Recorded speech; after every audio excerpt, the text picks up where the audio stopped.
नमस्कार, मेरा नाम डॉक्टर तन्मय तिवारी।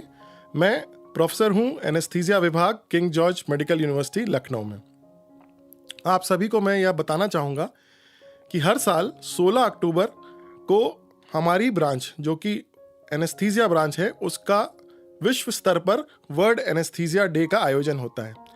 तो एक प्रकार से आप यह कह सकते हैं कि world anaesthesia day anaesthesia branch का जन्मदिन होता है। इसके बारे में यही बताना चाहूँगा कि 1846 में बोस्टन अस्पताल में सबसे प्रथम एनेस्थीसिया का उपयोग किया गया था और इस पद्धति के द्वारा एनेस्थीसिया इकलौती ऐसी ब्रांच है जिसके उत्पत्ति के द्वारा समाज में मरीजों की सबसे ज़्यादा प्रॉब्लम सॉल्व हुई हैं। कभी आप यह भी सोच सकते हैं कि बिना किसी बेहोशी के अगर आपका ऑपरेशन किया जाए, अगर आपके पैर को काटा जाए या आपकी चोट को सही किया जाए या सर पे आपके हथौड़ा मार के आपका सर खोला जाए तो आपको कैसा लगेगा। लेकिन एनेस्थीसिया के द्वारा ही यह मुमकिन है कि आपको मूर्छित अवस्था में सर्जरी करी जाती है और इस मूर्छित अवस्था में आपको दर्द का बिल्कुल ज्ञान नहीं होता है।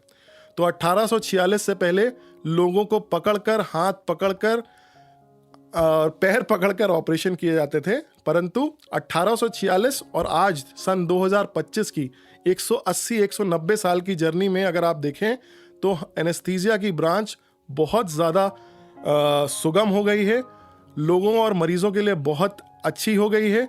इतनी नई नई तकनीक, इतनी नई नई दवाइयाँ और इतने नए नए संसाधन अब उपलब्ध हैं कि मरीजों को मूर्छित अवस्था और मूर्छित अवस्था से वापस लाने के लिए किसी भी प्रकार की परेशानी नहीं होती है। तो मेरी आप सभी से यही विनती है कि जब भी अगर आपको कभी ऑपरेशन की ज़रूरत लगे तो अपने एनेस्थेटिस्ट से ज़रूर मिलें और एनेस्थेटिस्ट से मिलने के पश्चात ही अपना ऑपरेशन शेड्यूल कराएं। बहुत बार आपने अखबारों में खबर पढ़ी होगी कि किसी अस्पताल में ऑपरेशन कराया और उस अस्पताल में कोई जिम्मेदार एनेस्थेटिस्ट है ही नहीं और जिसकी वजह से ऑपरेशन के दौरान या ऑपरेशन के बाद मरीज की मृत्यु हो जाती है। तो मेरी आप लोगों से यही विनती है, चाहे आप छोटा सा भी ऑपरेशन कराएं, चाहे आप दिल का एक बड़ी सर्जरी कराएं, किसी भी ऑपरेशन से पहले अपने एनेस्थेटिस्ट से ज़रूर मिलें। आपका एनेस्थेटिस्ट समझदार डॉक्टर होता है जिसको यह पता होता है कि मूर्छित अवस्था में आपको किसकी ज़रूरत होगी, किस चीज़ की ज़रूरत नहीं होगी, कितनी दवाई देनी है, कितनी दवाई देने से आपको समय पे होश आएगा, कितनी दवाई के द्वारा आपको नुकसान हो सकता है। ये सारी चीज़ें एक एमडी एनेस्थेटिस्ट डॉक्टर ही आपके लिए कर सकता है। किसी भी ऑपरेशन से पहले, किसी भी आईसीयू में जाने से पहले और किसी भी पेन प्रोसीजर से पहले अपने एनेस्थेटिस्ट से मिलने के लिए ज़रूर कोशिश करें और अपने सर्जन से भी कहें कि मुझे एनेस्थेटिस्ट से मिलकर अपना जांच करानी है और अपना इलाज कराना है।